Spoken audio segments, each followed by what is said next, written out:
This is the Retro Inc. podcast. Welcome back.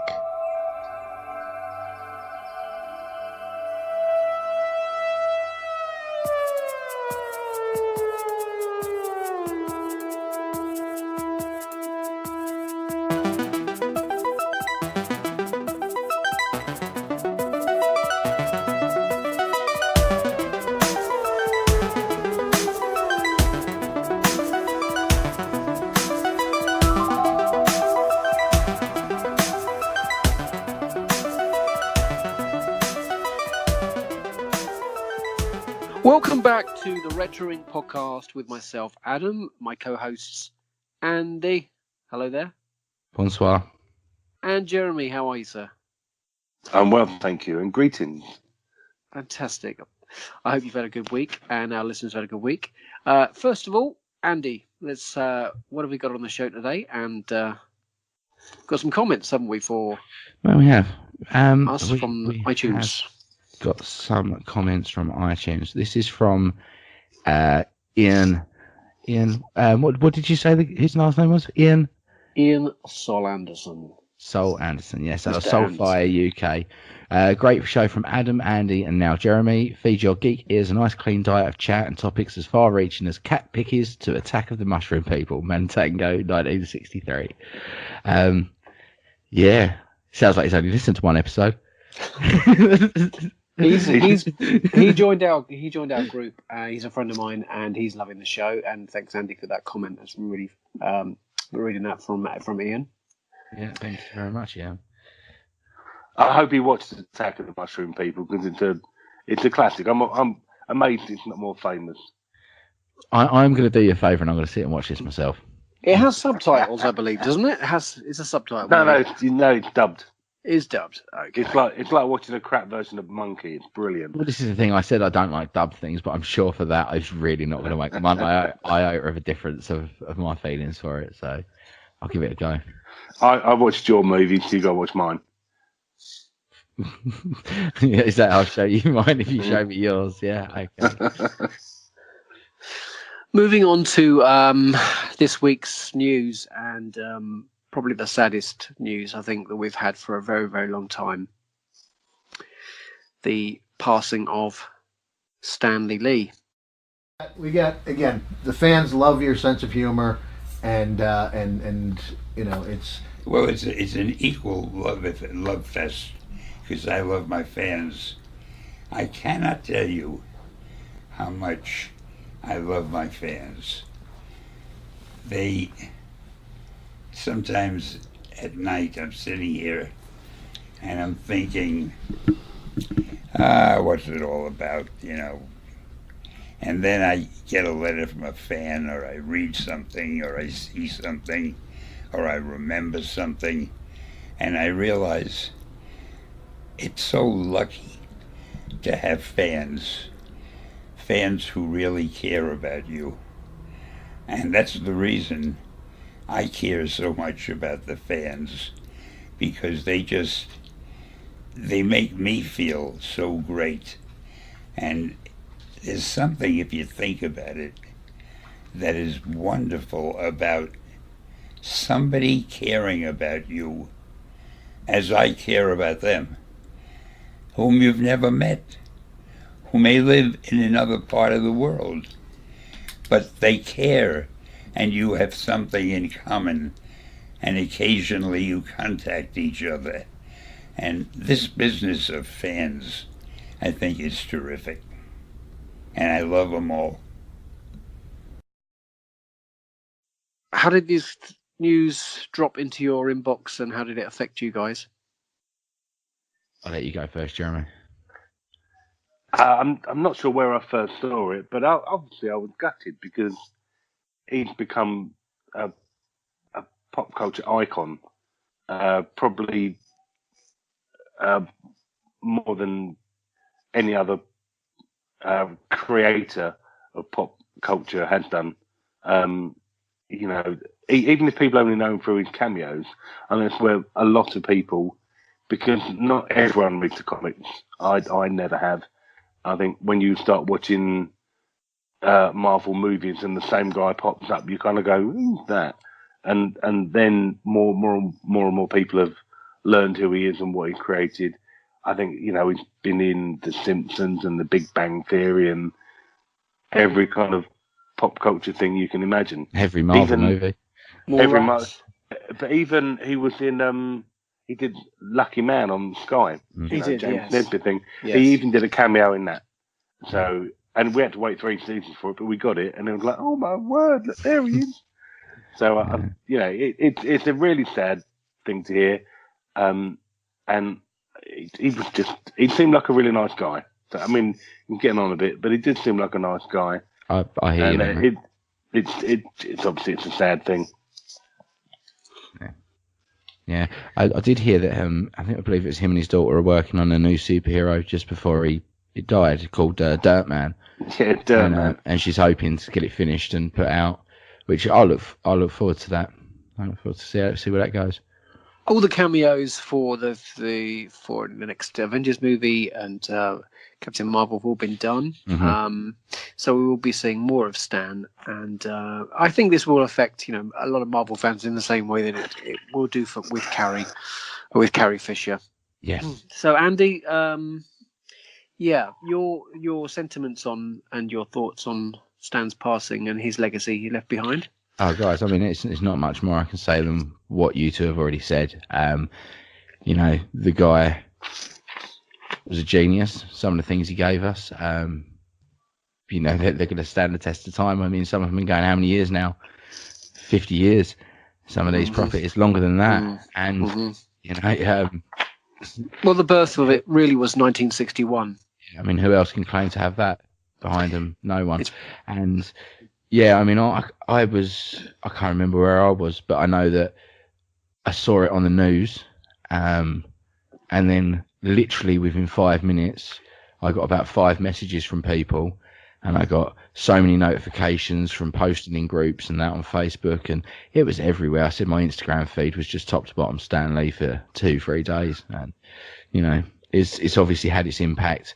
I don't think, and going back to what you said about him seeming like a nice guy, Jeremy, the one thing I did notice most about the, you know, people remembering him and people putting the tributes up, 95% of them were pictures with Stan Lee.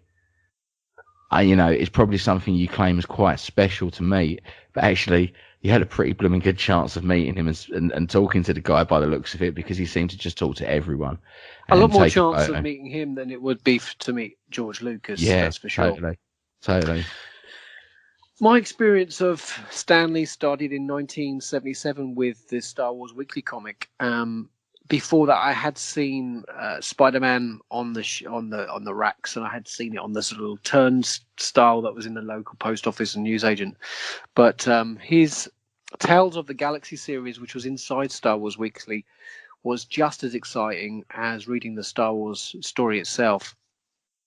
And once I'd got through, you know, the mass of these Star Wars weeklies, I mean, going into the hundreds that had come out, I started to pick up the odd comic. And, you know, you're going into a store and picking up number 65. You weren't collecting number 1, so you just sort of grabbed the story from where it was, and it would sometimes give you a little previously, but you could always you know, get the story. But from, I think, 1977, Stan didn't actually really write very much. He was more producing the comics, and so it was really the very early times of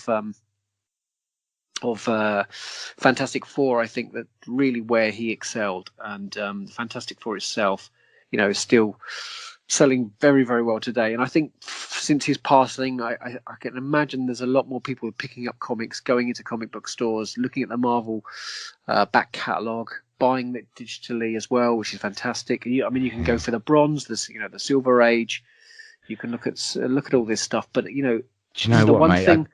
One thing that is incredible is he's created in the sort of 2.5 to 3, maybe even more than that, 3,000 characters, which is quite astounding for a man.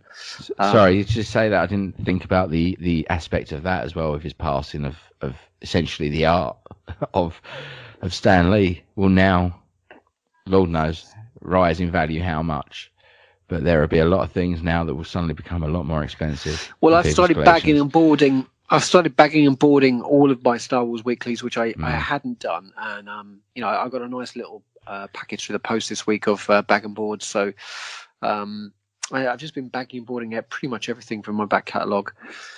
It's just a But nice I thing think, to do anyway, mate. Really. well, I think to sort of preserve these things is quite wonderful. But we're going to play a little interview now with Stan and how he felt about the fans.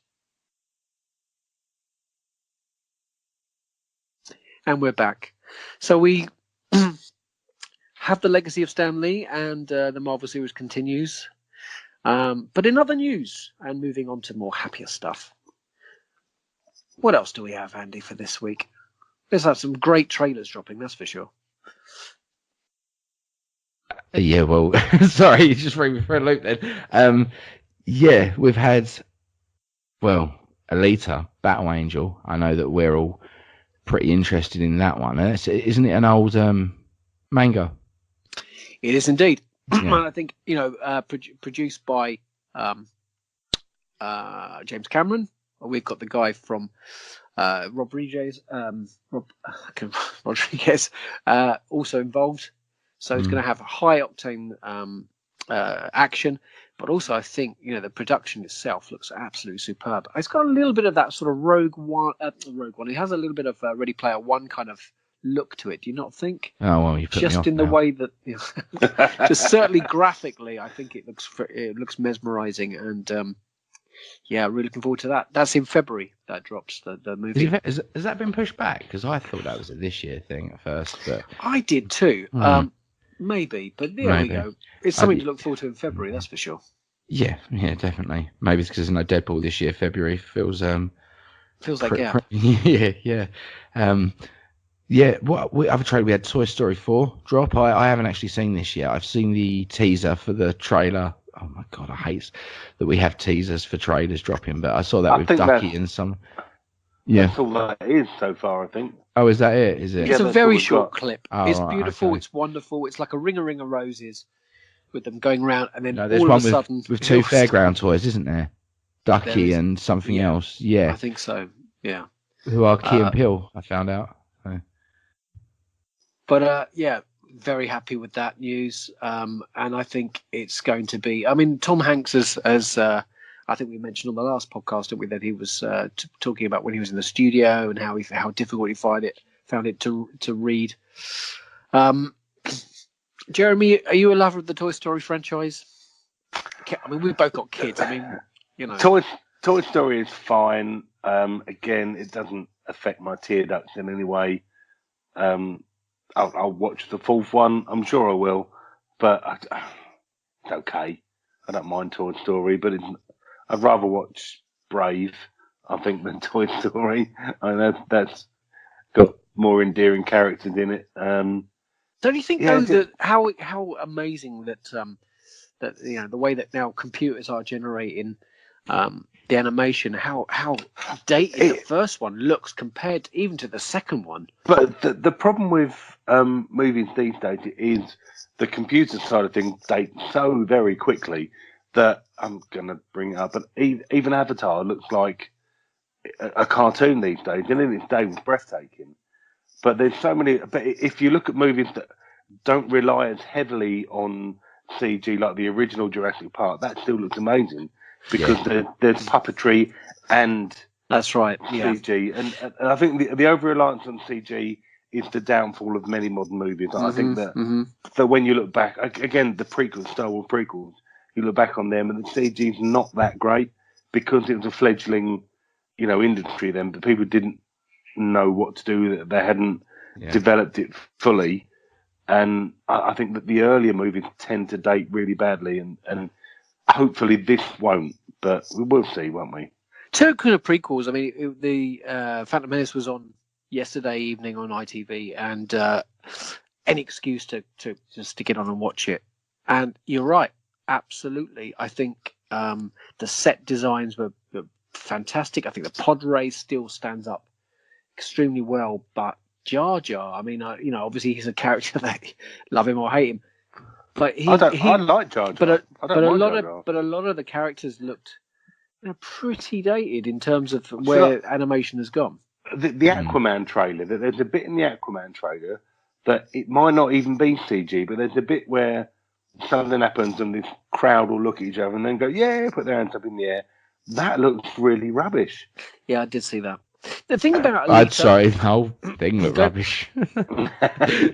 Going back to Alita, I mean, I think what they've done with this is quite special. You know, just giving her just that little twist on making her look robotic with the eyes. It looks really quite stunning.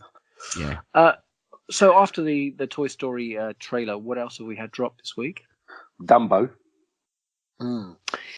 That brought a tear to my eye, I must say. It's not unusual for that something like that would do, but no.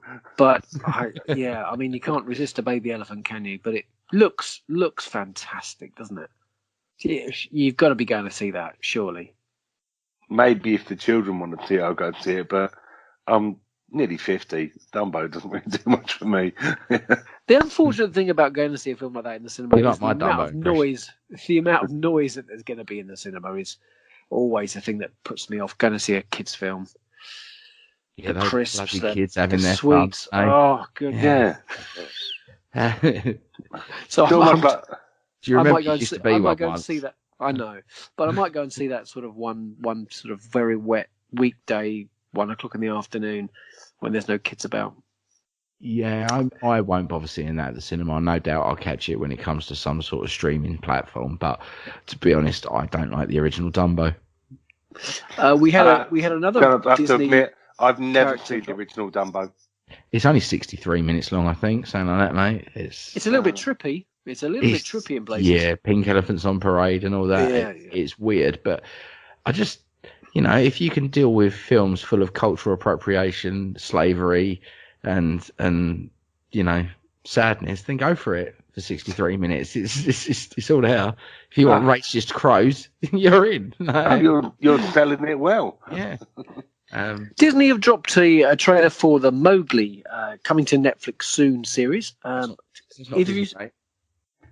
Well, Netflix, it's Jungle Book. It's Jungle Book. That's Rudyard Kipling. Yeah. Thank you very much for making me look stupid. Well, you did that yourself. I'm just here to point it out. Right into my own trap there, didn't I? I'm sorry, but Jeremy usually makes me feel stupid, so now you know how it feels. Back me up next time. So, but don't you think the main character of Mowgli? Don't you think they've casted him extremely well? Yes, I think it's very strange that this is coming out not long after the Disney version, but then I do know that they were in production for pretty much the same amount of time. This, however, is Andy Serkis' directorial debut, and I believe that with this, he's got a lot of his tech that he's used. He's got a lot to do with the performance capture that he's mastered over these years. So that's what I'm interested to see. I think this is this is going to be Andy Serkis' make or break into him maybe becoming something bigger as a property of himself, the sort of production side of it, making his own studio. I'm much more sold on this than I am Dumbo or any of the new Mary Poppins. This I really want to watch. Yeah, I'm looking forward to it. For this. I mean, I love the Jungle Book anyway. It was a book given to me from my granddad when I was a kid. I had one of those. It was beautiful. It was this sort of really mute grey, sort of green colour in a little hardback copy, slightly illustrated on some of the pages. Really old book. It's funny. He had it from when he was a kid, and I mean, bearing in mind the guy's now 8 years old, so this was an old book. And I read that so many times as a kid, and this to me looks more of that than what Disney do, and that's cool. I'm cool with that. I like Disney's version as well, both of them, the cartoon and the live action movie. But this is the story of Mowgli and his place where he wants to be, and obviously realizing it's nature versus nurture.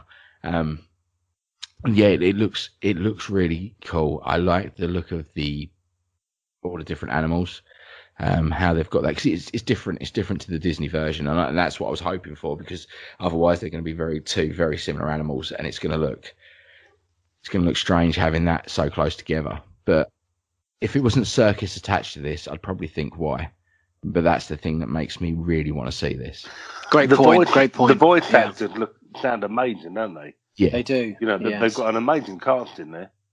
yeah, they have. I did see this. I can't. I'm going to quickly pull it up while we're talking about it. Kate Jeremy, Blanchett do you being remember Carl. seeing Jungle Book at the cinema when you was a kid? No, because I'm far too young, obviously. I was going to say Jungle Book came out when you were about 25. You'd have been out drinking, wouldn't you? Well, it would have been the re-release, that's for sure. But Similar as I am to Baloo, I've not seen all of the Jungle Book. I've seen the new version, and the CG version. I've really enjoyed that, but I haven't seen the original Jungle Book. So this is the cast for it. We've got Benedict Cumbersnatch. It's Shere Khan, isn't he? Snugglebatch Cumberbum is Shere Khan. Christian Bale as Bagheera. Kate Blanchett is Car. Andy Serkis is Baloo. Get in. Peter Mullen as Akela. Trying to think of something that you might have seen him in. Akela. I saw Akela in the Cubs when I was young. Some portly old man with glasses. He looked a bit like he was Swanee in Trainspotting. Oh, was he? Oh, yeah. Fantastic. Yeah. Yeah, he who else is in it as well? Sorry, I'm just getting caught up there trying to find Naomi Harris is Nisha. Yeah, that's a quality little Frida Pinto. Eddie Marsan. I don't know if you know Eddie Marsan. He's one of my favourite actors. He is. If I ever made a film, he'd be the first person I cast in it. Well, before Mark Strong. Mark can do what Mark wants to do. All right. Okay. Mark chooses whether he wants to be in my film. Okay. He can come straight to me and do whatever he wants. Right. Go down a rabbit hole there of Mark Strong. Oh, you won't be able to pull me back out of it. Doing whatever he wants to you. We also have some cast. We have some cast news, don't we, as well, for The Mandalorian, which I think we're still pretty excited about. If they don't call it Mando number 5. Yeah, we do. Now, this young lady, Jeremy, you know a little bit about her. Only from Deadpool and Haywire. And his deepest, darkest dreams. Her deepest, darkest dreams. Yes, it's Gina Carano, isn't it? From, Are you a UFC fighter? Yeah. Is she a UFC? She's a cage fighter. I wouldn't argue with her. Outside car park fighting for a bucket. Yeah. So let's hope she gets a really good action role and uses a lot of her, skills to show off in this. I think obviously we don't want someone underused, do we? That's for sure. No, she's been in Deadpool. So they're going to use her. This is what it's for. It's to bring in this new audience of people that go, oh, I know her, and she's got one of those faces you can't not know it's her. You'll recognise her in a heartbeat from Deadpool. I mean, unless they turn her into an alien or something, which they won't. They'll use her, someone like her, as a face. They're using Pedro Pascal, who is so current at the moment, what we've been in the Kingsman movies and Game of Thrones, but he's big news, and Narcos, isn't he, on Netflix as well? He's in that. So is it Pedro Narcos? I'm thinking of something else, but anyway, Diego Luna's in that. That's where I'm getting confused. They're using these faces because they're big names at the moment and they're big faces, and she's going to be a part of this. And they don't release casting news for someone like her this early if she was just a bit part. So I really think she's going to be something a main character here, or crew member or something like that. They're hinting at Carl Weathers as well, aren't they?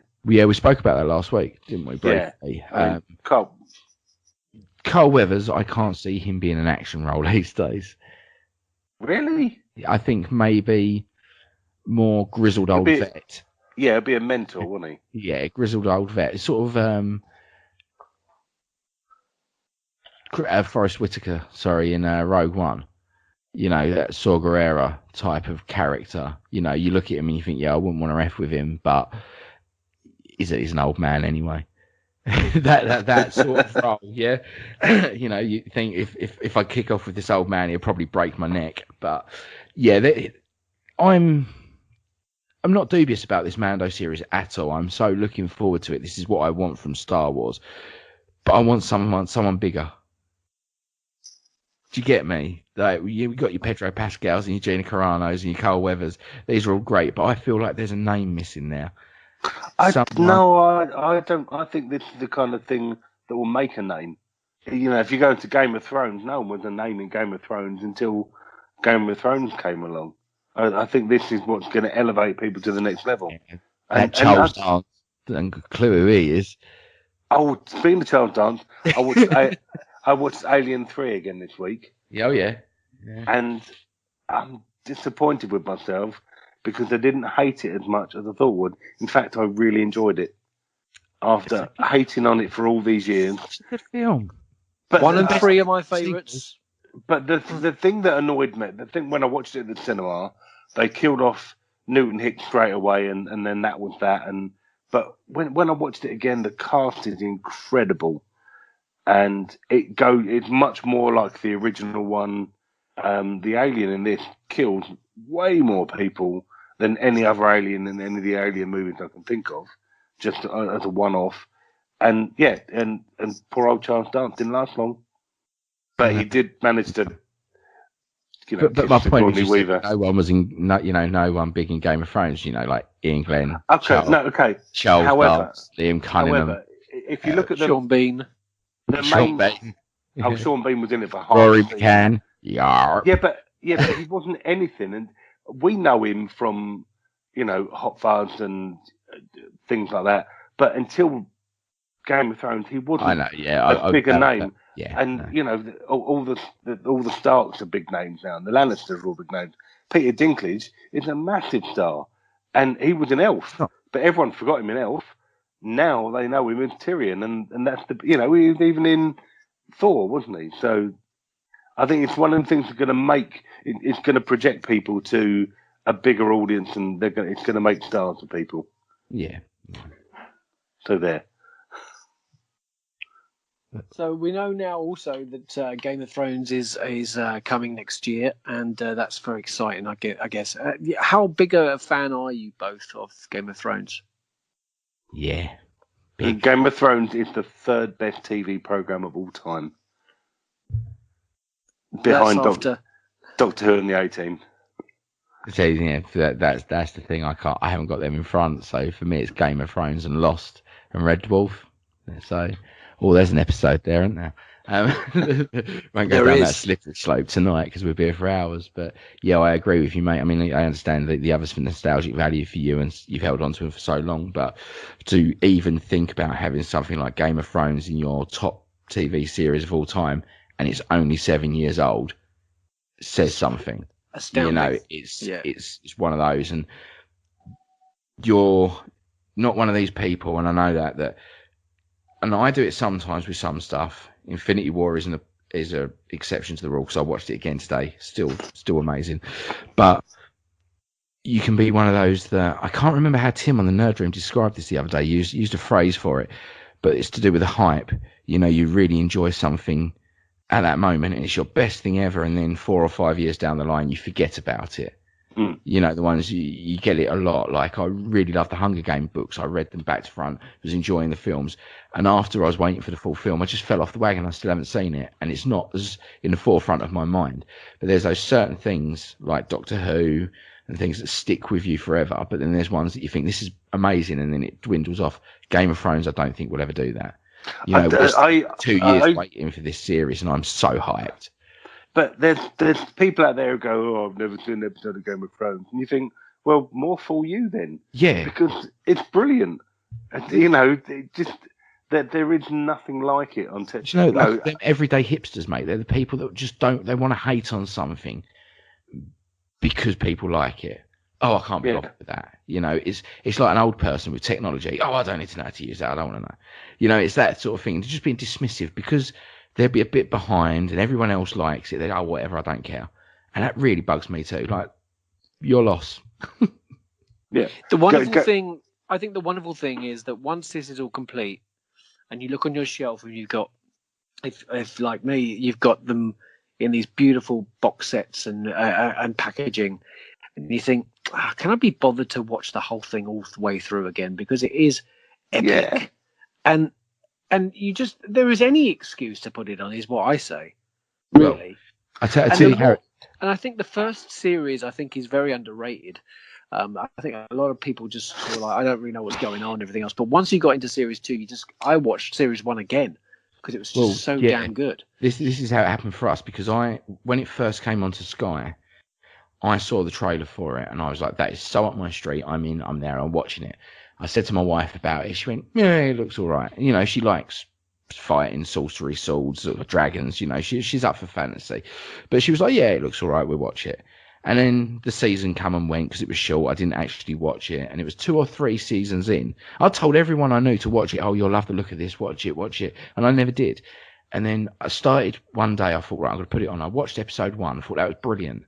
Never got around to watching episode 2. Waited about 6 months, and I thought, I'm going to do it again. So I sat down. I watched episode 1 again. I was like, it was great. Watched episode 2 for about 20 minutes. Fell asleep. Again, dropped off. And then I thought about a week later, no, I'm going to do this. I'm going to watch it.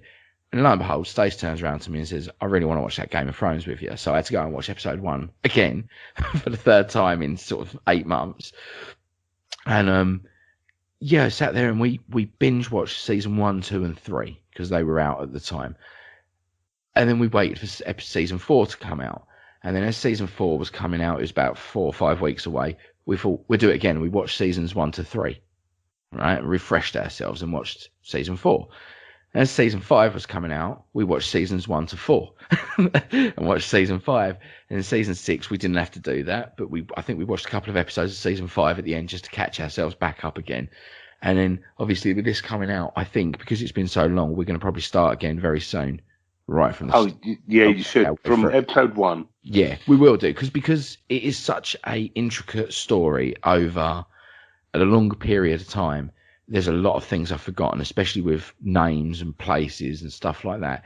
The stuff that's minute in detail that might become more important in this final season. So that's why I'm going to watch that back. And because we're April, isn't it? It's April. So, you know, what we're talking 6 series, 10 episodes a piece, an hour ago. That's 60 hours there, easy. And then it's not hard to knock out. It's really not. And especially when the episodes, and we were talking about this the other day, me and my wife, she saw a post. It was, if someone made a film 9 hours long, nobody would go and watch it, but you're quite happy to sit there and knock out a whole season of Game of Thrones in one evening. And it's true. It's that weird thing where the story, I think, because it's constant. It's always on Game of Thrones. I think we've got, I was a fan from season 1, episode 1. Yeah. And I think the first season is fairly grounded. It's not too supernatural or whatever. But then when spoilers from years ago, when the dragons come out, you're like, now I can't wait. And I don't think you have to say spoilers for that, mate. The posters have got dragons on them. I think people haven't seen that, but yet want to keep spoiling. They've done a really good job. Tell me what TV series has ever had a final episode so nail-biting and exciting? I don't think there's ever been a TV series where the finale episode is always season 3, or even every episode has a cliffhanger. Isn't The Walking Dead the biggest TV show in the world? However, when you compare The Walking Dead and Game of Thrones, there are episodes of The Walking Dead. If you watch them, you kind of go, it's a bit boring. There's never ever a boring episode of Game of Thrones. There is never one. Because they do it right. They do the storytelling right. And with things like Game of Thrones and that, they get commissioned for series. They keep elongating that series runtime, and you have to fill up story. Whereas Game of Thrones, I don't know, they've managed to do it perfectly with, I think it's 10 episodes, isn't it, roundabouts now? Where that's just the right amount of time to tell that story arc. Maybe sometimes we need a little bit more time just to put emphasis on travel, because we had that whole problem with Varys when he was on the boat and then he was back on, there was, hang on, this should have taken you like a year and a half to get back there, and you've managed to do it. I mean, obviously that raises questions in other places, but they use that for storytelling and just skirt around because you don't. But isn't the new season like 8 episodes, but they're like an hour and a half, 2 hours long. Yeah, some of them Every single one of the movies, isn't it? Yeah, so there was talk originally, wasn't there, of the final episode being in theatres at 2 hours long. But I'd watch it. Yeah, the thing is, I think originally the plan was to release it as a movie, both on TV and in the cinema on the same night. We do get that. I mean, I've worked in the cinema and we had it a lot of the time, Christmas every year with Doctor Who. I always watched it. The Peter Capaldi Doctor Who, I saw that at the cinema, first one. Yeah. That's my point. Is we put that in the cinema and it was always full, and that was beamed straight in, which is I think what they probably will do with Game of Thrones, because they have already at the cinema I worked at played some Game of Thrones episodes as well. So I think that's what happened with that. And I'll tell you what, I'll be there for that. I think. Yeah, I think we'll watch it together. That'd be totally, man. Like, yeah, it would be brilliant to see. I'm hoping that the greatest gift that Star Wars fans have been given is the fact that we're going to have Benioff and Weiss, directing these 3 films, and I think that's going to be the greatest thing I think we would have had since the original trilogy. Yeah, absolutely marvelous. What more can anyone say about? If you're a Game of Thrones fan, can say about Game of Thrones? It's just, it's a class above, isn't it? It's just a class above. Also, if you're not a Game of Thrones fan, watch it and you will be. Yeah. Do you know, I don't know anyone that has watched it and not enjoyed it. I know people that haven't watched it, but there's the varying degrees of enjoyment. I get some people who go, yeah, it was good. I watched some of it over a few weeks and I finished it and it was good. And there's other people like me who would literally staple their eyes open to sit there and watch it start to finish because it's beautiful. Yeah. Storytelling at its best. And do you know what? It's better than the books. I've said it. I read the first book and it was 880 pages long, and 80 pages of that were brilliant and 800 pages of it were really boring. Yep. And it's one of the very few things I would say, watch it and don't read it. Yeah. I love books. I read books all the time. Me and you both, mate. The Game of Thrones books are dull. Yeah, I got through I read the first chapter like 10 times trying to get into it. Then I've got about a quarter of the way into the book and I was just like, I'm not bothered with this. There is nothing in here that's keeping me. I remember reading the first book and there was like a whole page describing the king's robe. And you could have just gone, oh, it was, red or and had rubies. Right, lush red robe that were. Yeah. But it just proper that. I was like, oh, it's so boring. Just don't read the books, watch the TV show. And for a start, you'll be ahead of where the books are anyway. So, Mate, I don't think he'll ever finish. This is my problem with George R.R. Martin. I honestly believe he enjoyed writing some stuff. He got into it and then felt like he had to finish it.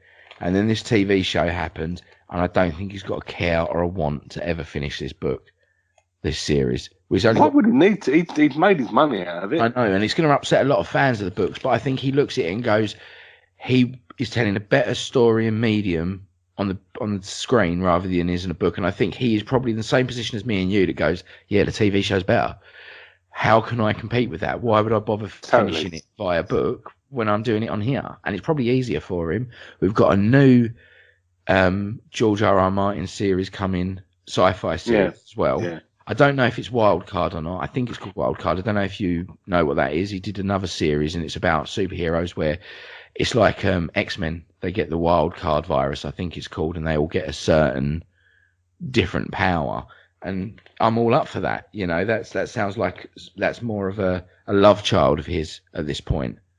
Rather than Game of Thrones, where I just think he just doesn't want to do it anymore. I think he's just preferring the TV, which is another great writer, J.K. Rowling. What can we say about her, and what can we say about the new? Well, for a start, we can say which you've seen, Jeremy. She's got an excellent surname. She has indeed.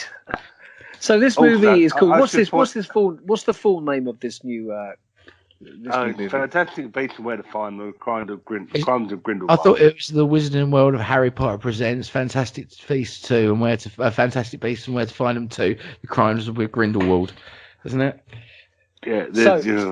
So where does it start, and how does it connect to the first film? Well, obviously, I've watched it today. Spoiler free. Spoiler free. That I can't talk too much about it because there are spoilers in it that lead up to the clearly coming third film, which I'm bound to watch, but I'll have the same feeling. It's okay. It's an okay movie. That's what I got off of your demeanour on Facebook or Twitter. Sorry, when you put it up. Yeah, it's an okay movie. There are some set pieces which are really good. There's some action that's really good. There's the twists at the end are quite fun, and you don't see them coming a mile off, which is unusual. However, would I watch it again? Probably not. I've seen it. I don't need to watch it again. I feel like I've spent 2 hours when I could have been watching The Thing or Star Wars or Raiders of the Lost Ark. You two are really annoying me with this thing. You just tell me what it is. Every few episodes you talk about The Thing. It's a little in-joke that you've got. It's not funny. Jude Law good in this film? All the actors are really good. I mean, Eddie Redmayne isn't as really annoying as he was in the first one. In the first one, I just found him infuriating. This one, he's not nearly as bad. I think they should have had Eddie Redmayne playing Stephen Hawking, playing Newt Scamander. That would have made the film better, probably. Ezra Miller's good, but he's got a much smaller part than you'd think. Johnny Depp is just Johnny Depp in a load of white makeup, being kind of Jack Sparrow who can do magic. And a lot of it feels rushed. It feels like the when they filmed it, it was a 4.5 hour long movie, and they kind of went, "Oh, we better jump from this scene to that scene," and a lot of the trailer is things that really mean nothing to the movie. Right. It's not a bad movie. It's fine. Of all of the Harry Potter Wizarding World movies, it's probably my least favourite so far. So out of 10, what would you give this film as a rating? Oh, 5.5. Right. Pretty average. There were times when I was thinking, how much longer has it got? Whereas with the original Harry Potter movies, there's not one of them where I'm going to go, ooh. If I'm looking at the time during a Harry Potter movie, I'm thinking, oh, I don't want it to end. Yeah. Whereas this one, I was thinking, got to be dragging on a little now. bit. Yeah. Andy, are you going to go and see this? Nah. I won't have time, mate. And to be honest with you, at the time I would have, I'm not going to give it to that, I'm afraid. Watch Halloween, it's much better. Well, the thing is, I will go and see Harry Potter if my wife turns around and says, do you want to go see Harry Potter? Because we don't generally go out together on our own. We'd have to find a babysitter and stuff like that. I'm not going to go and watch it without her because she'd probably want to see it more than me. So usually where I'd go in the evening on my own, I'm not going to do that. And unless she kind of instigates it, I'm really not that bothered. And I'll probably wait. Even if it come out on Sky or whatever, I'll probably be waiting a few weeks before I got round to it. It's not on my radar, mate. That's a shame, isn't it? It is. It's a real shame. Because as a Harry Potter fan, you'd want to see this a lot more. Well, can you imagine a Star Wars film coming out and you feeling like that? I can't. Yeah, exactly. So that Can't imagine. You're an uber fan of Harry Potter, aren't you? I mean, you're not just a bit of a fan. Yeah, you're a proper Harry Potter nerd. The only books I've read more than Ready Player One is Harry Potter, and I've read Ready Player One disgusting amount of times. So, do we have some more news for this week? Well, there's the news of no Sony at E3 in 2019. So, yeah. What do you make of that? Well, as it stands right now, Sony have said that it's basically there is no Sony. How did they put it? I can't remember how they put it, but it kind of only said that they won't be doing a conference, a main stage conference. That doesn't mean there won't be presence on the floor, with Sony, with new IPs and products that are coming out, because obviously there is so many things they're going to want to be pushing right now, such as Death Stranding and everything else that's coming from them in the next few years. But the thing that surprises me most is that we are pretty much incoming on a next gen console, and every source says, and the industry believes, 2020 will be the year for that.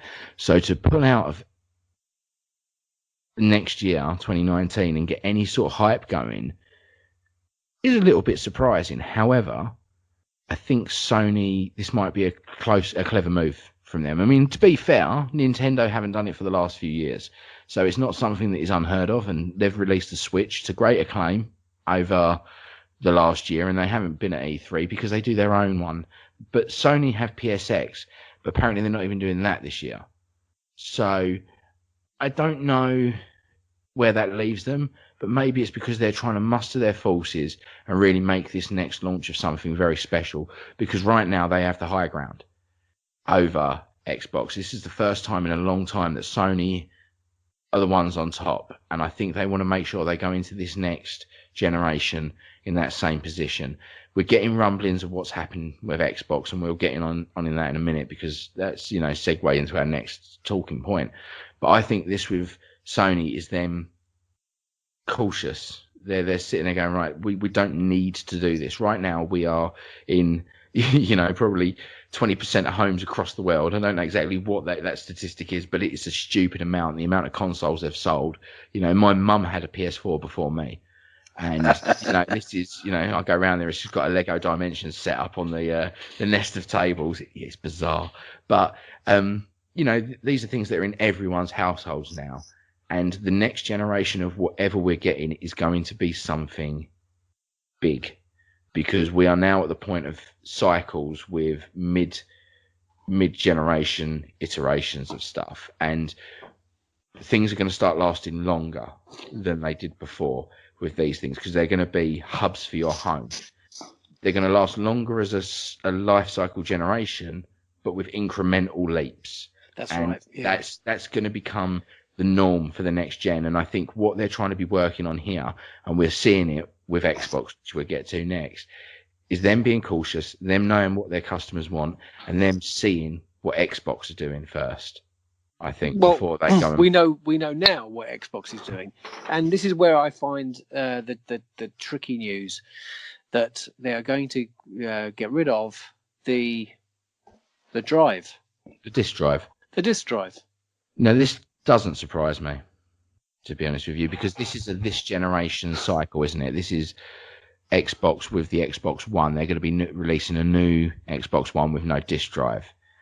This, to me, is testing on their behalf. This is server testing. This is product testing. This is consumer testing of seeing how it's received, because we're looking at this next generation of Xbox, and there's been rumblings of the Xbox Scarlet, and with that they're talking about having one that is completely drive free, and I don't even know whether it's going to have a very big hard drive, because I think a lot of it is streaming. We're seeing it with games. This Game Pass at the moment, it's all streaming content that you can download, and this is where the future of gaming lies. We're going to still have physical media, but it's going to be mostly online, and there's going to be cheaper versions of these products released to people for online only, for no disc drive. You don't have any physical media. You just download off the store. You download off of that Game Pass or the Sony PS Now, because that's starting to get some PS4 games on it. They're all ramping up for this next generation. That is what is happening now, is all these little things that don't seem so great now. When we get to the next gen, they'll be tried, tested, and fixed for that. And that's where we're going. Well, you're going to need to have a hard drive, because how else will you be able to store a majority of your game information? Yeah, or even your games. That. But I'm saying there won't be. Yeah. I think there'll be options with this. I think we're going to start seeing expandables. We're going to start seeing, you see it with PS4 already. You can take your disc drive, your hard drive out, and replace it so simply. The top pops off, you take it out, you put a new one in. Anyone can do it, and it doesn't even void your warranty, because they want people to do that. And that is what we'll see with this. You'll see a bare minimum, 1 terabyte drive, and that sounds crazy saying that's bare minimum, but it is these days. But you'll see a 1 terabyte drive, and that'd be the cheaper version. No optical media, just your hard drive. It connects to the internet, Game Pass, download off the Xbox store, and that'd be it. But you'll be able to buy the bells and whistles optical drive, 10 terabyte hard drive, or whatever it's going to be, and you're going to see that with the next gen. As the games get bigger, the hard drives are going to have to get bigger as well. You know, I downloaded Horizon Zero Dawn yesterday, and the download was 81 gig. You know, that's nearly a whole terabyte. Sorry, nearly a whole 100 gigabyte of data. That's 10 games on a 1 terabyte hard drive with room to maneuver for operating system, etc. And that's crazy, man. Only 10 games on my hard drive.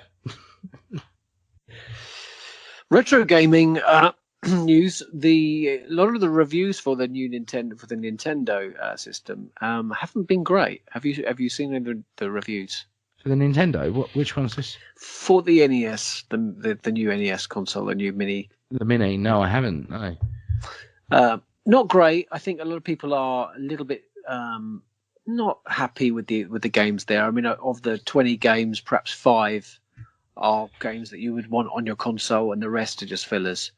I think we're going to find that actually they've chucked that out far too quickly. I mean, we've talked about this before with the franchises and the licenses, but you mean PlayStation? This is where you're confusing me. That's right. You've said Nintendo, but no, that's what I'm saying.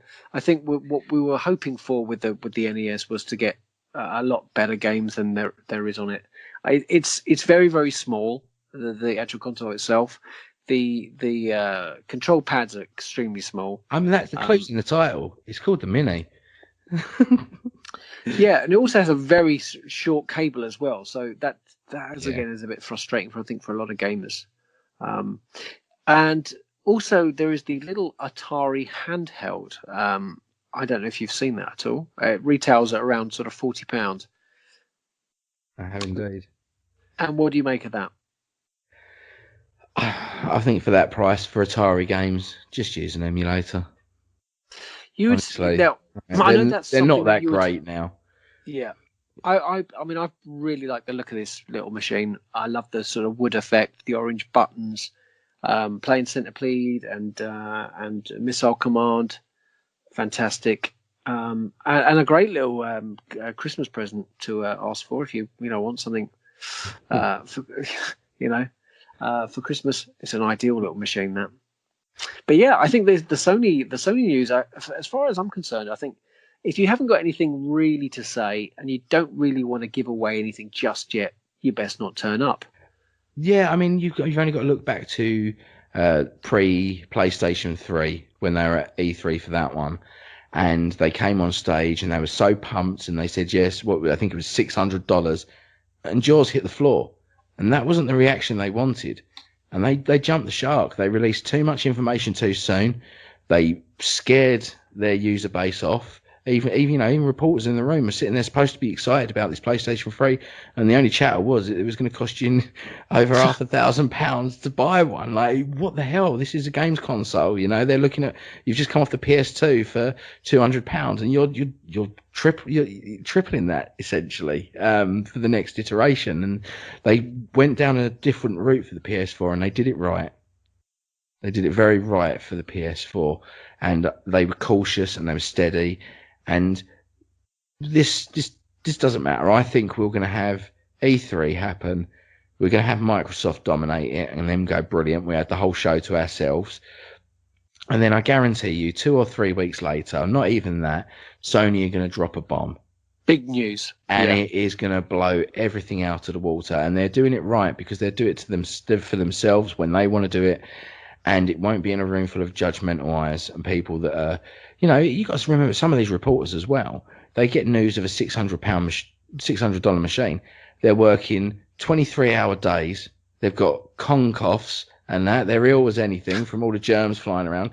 They're tired. They haven't seen their families in days. They don't want to be there at that point. They hate everyone. It's hot. It's sweaty. It's smelly. They're eating dirty old hot dogs. And then they're writing a news story about your product. I think I'll release it on my own terms. Because if they aren't happy, that ain't going to be a nice article, is it? Let's be honest. So, for me, over the last week, I've been playing a lot of the trial of Battlefield 5. Frostbite graphics, an amazing game, and they have really done themselves proud. It did start with a few problems. A lot of gamers were playing Battlefield 5 and not particularly happy the way it worked, but I did the full 10-hour trial and absolutely loved it. I love the way that you can call upon a medic, picking up ammo as you go, so you don't run out. And graphics are stunning, gameplay's fabulous, and I'm really looking forward to picking this up for my Xbox just before Christmas, along with Red Dead Redemption, which is still a must-get for myself. I've grown less interested in that, to be honest. What I hear about it, there's nothing negative per se. It's just that people say it's too involved and it's very realistic, and if that's your bag, that's great. I don't have the time for that now, to be sitting there grooming my horse before I take him out, because he won't do anything if I don't. I haven't got time to go and get some hair stuff and do my hair. I have to do that in real life, and I haven't shaved my head or had a shave in like days because I haven't got time. I'm not going to start doing it virtually. But I'm not going to start doing it virtually. You know what I mean? If I can't do it in my own life. But I've been playing. I picked up Horizon Zero Dawn, like I said, and I've so got into that over the last day. I knocked out a good few hours on it last night and an hour on it this afternoon, and it's brilliant. I'm so glad that I waited for that, because at the moment I picked it up a Black Friday deal on PlayStation Store for $15.99. That's great. Yeah, really good that was. I started playing Bloodborne last week, played it for about 2 hours, and I've had to muster the courage and say Souls games just aren't for me. I just can't get into it. I tried Demon Souls back in the day, didn't like that. Heard a lot of good news about Bloodborne. If that's your thing, then great, but it's really not mine. I couldn't get into it. My son's been very immersed in Breath of the Wild, the Zelda game on the Switch. For someone who is a huge Overwatch and Fortnite player, I was really surprised that he was interested in getting Zelda, but he absolutely has been completely immersed in it. He's also a huge Pokemon fan, and for Christmas, the new Pokemon game is on his list. And going on to that, from there, we had the Pikachu Detective trailer, which dropped this week, and I got to tell you, that looks something else, and I'll be joining him in the cinema to go and see that. Ryan Reynolds playing the voice of Pikachu, and I don't know who's directed this. Do you know the director of this film at all? Detective Pikachu? Yeah. I don't, I'm afraid, mate. I can have a quick look if you wish me to. It looks pretty good, and I do hope that it doesn't let us down as moviegoers, and certainly for Pokemon fans. But I think that again, you know, you've got to go with the heat of the moment and see who is the biggest stars around, and if you can get one of those guys to voice your character, you're on a winner. And Ryan Reynolds is a winner. Let's face it. You know, how bizarre is that? Ryan Reynolds as Pikachu. It is bizarre, but again, you know, when you've got Bradley Cooper doing the voice of Rocket Raccoon, which is, you know, again, you just can't imagine anybody else voicing that character. It is directed by Rob Letterman.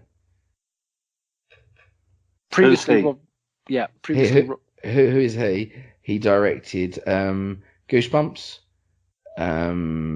Monsters vs. Aliens, Shark Tale, Gulliver's Travels, and he wrote Monsters vs. Aliens, Shark Tale, Goosebumps, Gulliver's Travels. Which are all, you know, these are all animated films, aren't they? Yeah. So it's his first live action film with a little bit of animation. I just hope that it really, really works, and it doesn't let the fans down. The guy's obviously got a pedigree there, hasn't he? He knows what he's doing. I know Goosebumps. Goosebumps not is a live Pokemon action. fan or big fan, but Gulliver's Travels live action. Sorry. Oh, thank you. Well, I wasn't sure because I haven't seen Goosebumps. Goosebumps is Jack Black. Goosebumps is great fun. Yeah, it's a good little bit of fun, isn't it? That's what it is. Yeah. Right. Is there any Okay. other news apart from what we've mentioned already for this Well, week? we forgot to mention other sad passing of the week. Ah, yes. Yes, we can't forget this gentleman, can we? No, because I am a massive, massive fan of The Princess Bride. Same here, mate. It's in my top 5 films ever.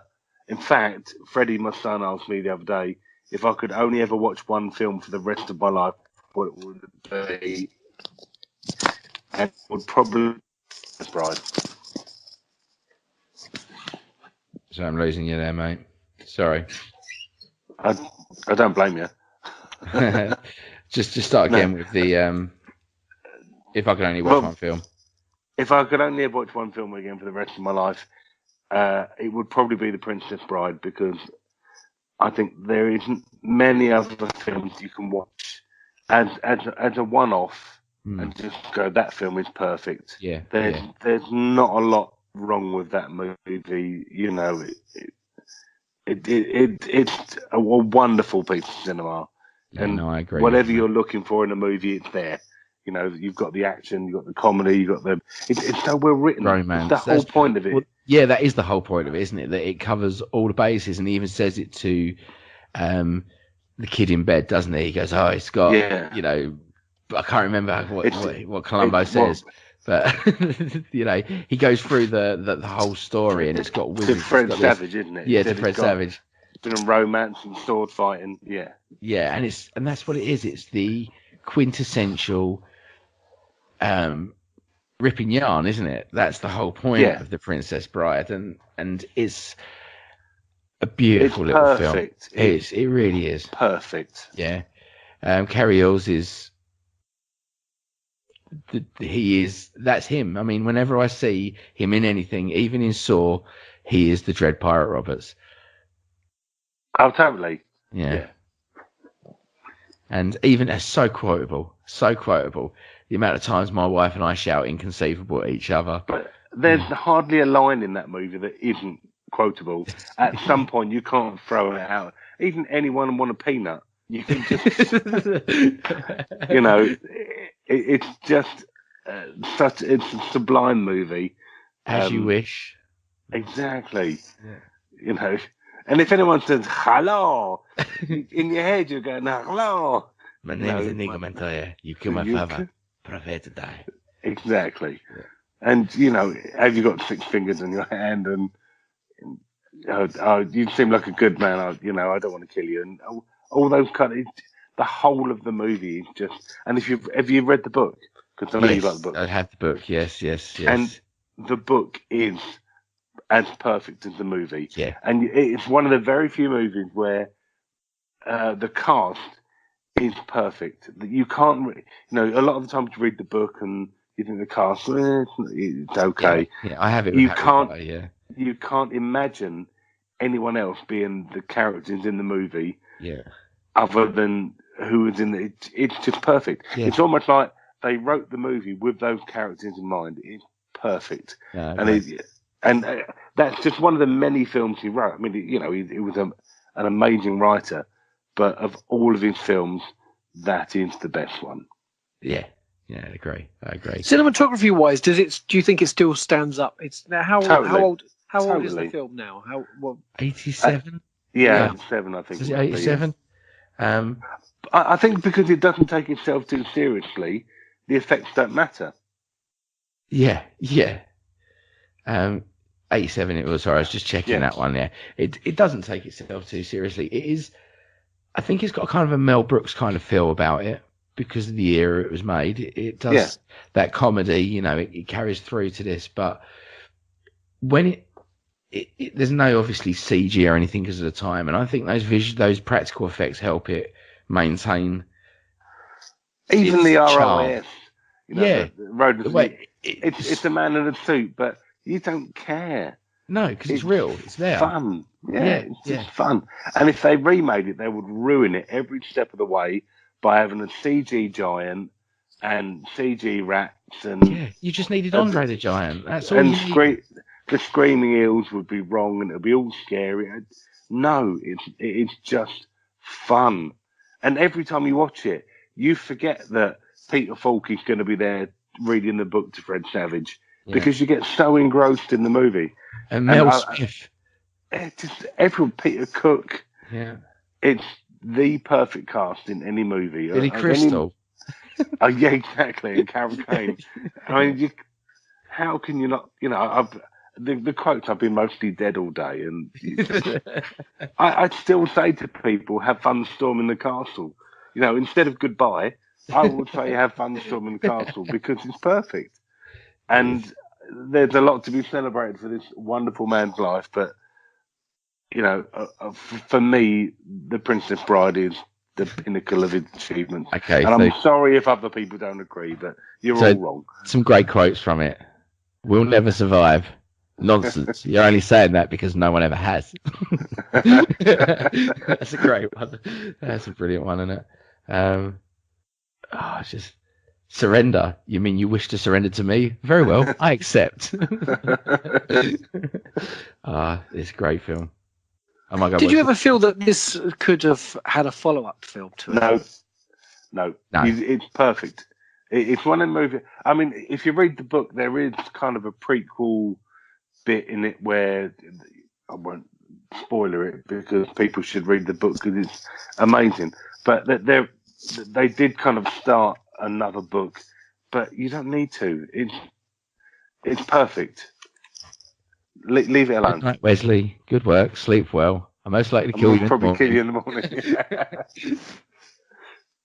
Oh, I need to watch this later tonight, I think. Yeah. This is making me want to, and so sad to see him go. But another one with a very good innings on him. So, and he used his time very wisely, creating such things. He passed away at the age of 87, which isn't a bad age at all, is it, for a fella? So, Adam, how come you've not watched this movie that often? I remember seeing it and really, really enjoying it, and that was it, done. I don't know why it didn't stay in my psyche longer. I don't know why I've not got it on DVD or Blu-ray. But you guys have just made me write down for Christmas. I'm going to buy it for my daughter. I think it's a grey area in your life in the mid to late 80s. Not now. I was suggesting that something was happening. Well, I was DJing a lot at that point. Yeah, I was following Prince around the world pretty much. With your restraint. I was watching, I was DJing in the evenings, and then when I got back, I put Star Wars on VHS. I was a huge Prince fan back then, and there was a lot of films that I wouldn't say passed me by, but I watched them, and then that was it done. Yeah, I'm saying that because we had this conversation with Labyrinth when you went. Yeah, that's right. Yeah, it, and you said you'd seen it once, probably 30 years ago, and you watched it again and thoroughly enjoyed it. And I think that's the same thing with The Princess Bride. If you go back and watch that, you'll really thoroughly enjoy that because it's the same sort of vein. It's that. It's not just. I don't think even this. It's not just Labyrinth. I think Dark Crystal the same. I think even Time Bandits, saw that at the cinema. Saw it when it was on TV. Job done. And I think the wonderful thing. Time Bandits. Okay, I thought it was that other bandit. The thing about. BMX. That's the one. Yeah. The thing about Retro Inc. is that when we are talking about this, it gives me that that gives you that excitement to go and check them out again, and I absolutely will. And as I say, I've just written it down to go and pick that up if I can on Blu-ray, and I will definitely try and get that for my daughter for Christmas. We mentioned Mel Brooks, and I'm a huge fan of his work, especially Blazing Saddles. But I'm going to go into some of the pickups that I picked up this week from the charity shop. I mean, how good is this, right? You go into a charity shop and you see the 3 limited edition DVDs with the theatrical cut of Star Wars Empire Return of the Jedi at 50p each. Now, I can't tell you, mate, how many times I've already got this, but I can't tell you how many times I've looked in the blooming charity shop for the theatrical release ones. I cannot get them, yeah. Because he's always in there 5 minutes before us, that. Well, yeah. I've got a particular shop as well in Hove that I go into, and it's become a bit of a regular sort of occurrence that it's not too far from my wholesalers, so I tend to sort of nip in there. and the guy goes, I've got some Star Wars just come in, and again, I just couldn't walk out. 50p a go. Spaceballs, starring the one and only Mel Brooks, another 50p pickup. Mel Brooks, John Candy, and the great Rick Moranis. Now, we don't see him around very often, do we? No, it's a sad story, isn't it? He retired, didn't he, because his wife was ill. His wife was ill and died, and he wanted to raise his children himself, didn't he? He wanted a normal life for his children, and you can't get more fairer than that. I mean, fair play to the guy. Yeah. He did make a very rare appearance, though, at the weekend. I did hear somewhere, apparently Moranis made an appearance, very rare, on stage at some con. Just briefly, it was in his hometown, so I think that's probably why he turned up for it. But that, good luck to the guy. I mean, he's made enough movies in my life that I cherish and hold very dear to me, with Ghostbusters, Honey, I Shrunk the Kids, Little Shop of Horrors, and the list goes on. These are films I grew up with. And the great Spaceballs, which you only watched just last week or the week before. Yeah. I could watch it again now, mate, if you want, because it's a wonderful film. My son watched it, just a very little while ago, and he absolutely roared with laughter. The thing I found most ironic about rewatching that was when I saw the alien pop out of the chest and start tap dancing across the bar. It's still not as absurd as Alien Covenant. Oh dear. Oh, well, shots fired, Adam. Yeah. Well, again, I'm really looking forward. We've had a little bit of news from Ridley Scott as well that he's doing a sequel to the Hovis advert. Has he taken his meds this week? Are they?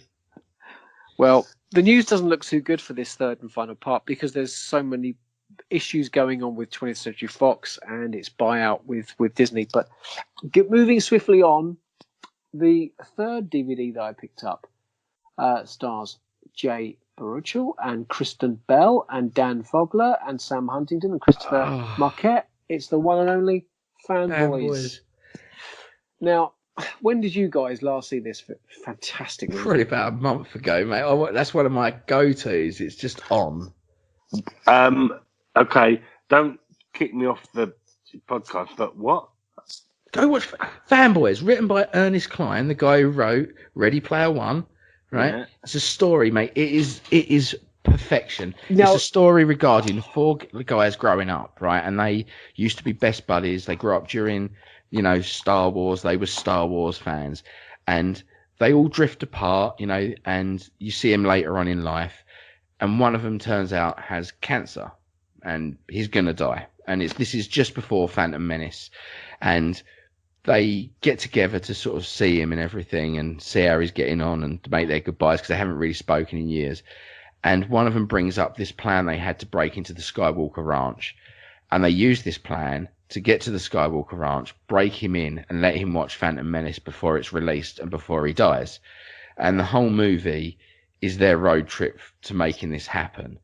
And it is filled with pop culture stars, police references, following them, a crew of angry Trekkies, a crazy pimp hot on their trail. I mean, all played by Seth Rogen.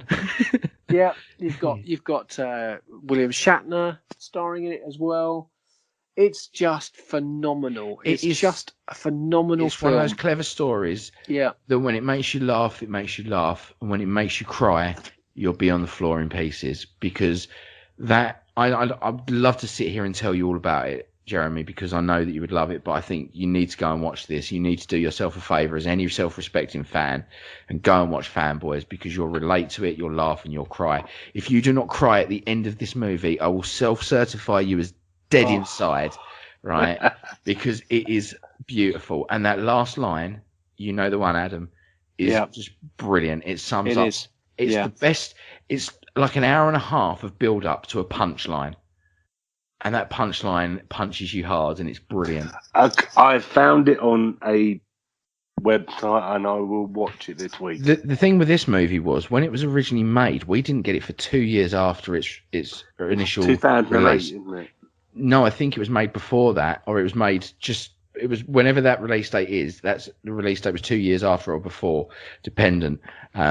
because there was distribution errors, riots and problems, and it never got a theatrical release over here, and it went straight to DVD, and it was very hard to get hold of, and now you can get it finally. But it's such a shame that this didn't get the attention that it so deserves, because if this had had a theatrical release, I think it would have been a lot bigger than it is, because even someone like yourself who is into all of this doesn't know what it is, and you'll watch this film and you'll thoroughly enjoy it. You'll love it. Yeah. You'll love it. Absolutely love it. I'm looking forward to it then. Yeah. Little William Shatner joke. I watched Dunkirk, found out it was an autobiography of William Shatner.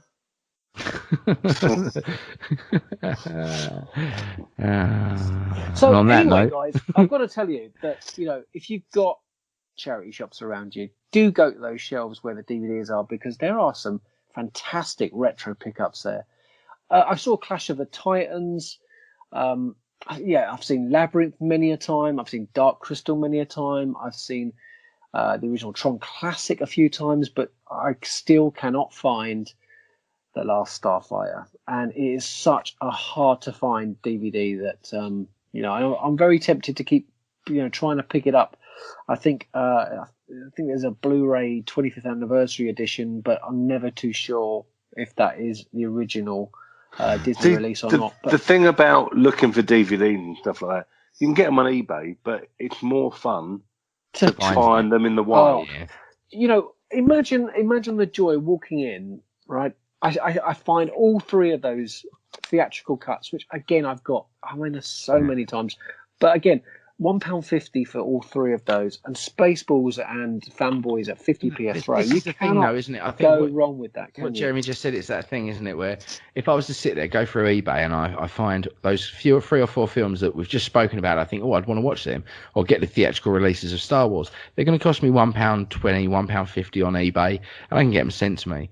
But to me, that feels like I'm making a purchase. Do you know what I mean? I'm going online cheating. But I'm even going out my way to do it, and I'm sitting there and I've got a basket and I click pay. If I walk into a charity shop and I see it for 50p, what's 50p in your pocket? It's just that psychological side of it where that to me seems more okay. I do it with collecting. If I was to sit there and go and drop 10 quid on a Black Series 6-inch on eBay, I'd feel naughty. I'd feel like, I shouldn't have done that. But if I'm walking through Bluewater and I go into the Entertainer and I see it, I think that's a bargain. I better not leave that on the shelf. And psychologically, I think I sell it to myself. It's like, it's okay, you're allowed to do this, when I know I'm not. So, fellas, a wonderful podcast for this week, episode 35. Two sad passings, and let's just hope in the next week we don't get any more of our loves and favourites leaving this mortal coil. Anything you guys are going to be watching for this forthcoming week? You got anything on your Amazon Prime, Jeremy, that's not mushroom orientated? Or features cats? This week I watched Devil Woman from Mars, which is like a drag Darth Vader. Yeah. Now, didn't you think she looked a little bit like? Do you not think she looked a little bit like? Was it Avion? What's her name from Blake 7? Servalan. Servalan, thank you. She's like, if Servalan and Darth Vader had a baby, she looked a lot that like would Servalan, be her. Did she? Yeah. But it's one of them, I like watching these weird old movies because one of the guys in the movie was in Dad's army.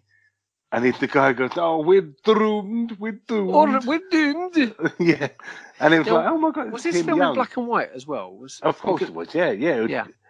I watched a movie about giant crabs on an island, which I did threaten myself with. It was weird, but not in a good way. It's not one I'd watch again. Devil Woman I'd watch again. I wouldn't watch that again. There was a few other movies that came up, some Troma movies, and Troma's a bit hit and miss. They were good in their day, but their day was a long time ago.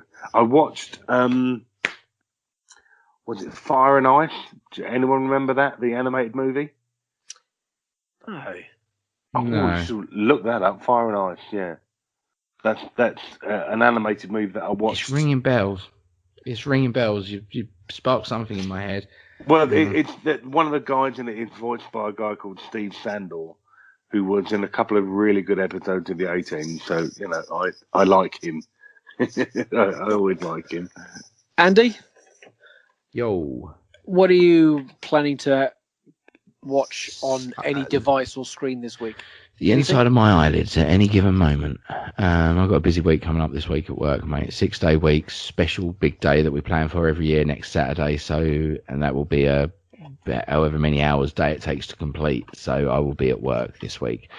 In my spare time, I will be playing Horizon Zero Dawn. That is what I plan on doing, to be honest with you, because I've got that all set there ready for me, and it's one of those I'm actually champing at the bit to go play.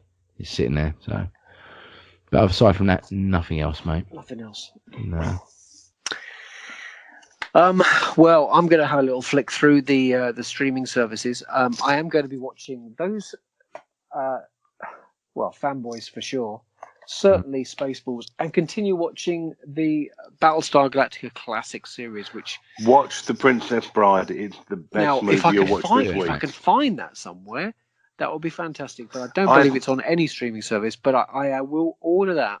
I have many copies of it. I will lend you one. Hit me up. I'll sort you out. Yeah. I will just go to my local shops and have a little rummage no around. No excuses. I'm sending it to you tonight. Watch it. I'm sure once I get... Away, courier pigeon.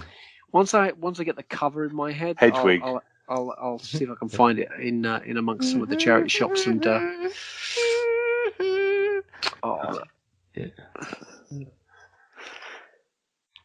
So that just about sums things up for this week. Thank you very much for listening. Oh, she's the wife's home now. Time to go.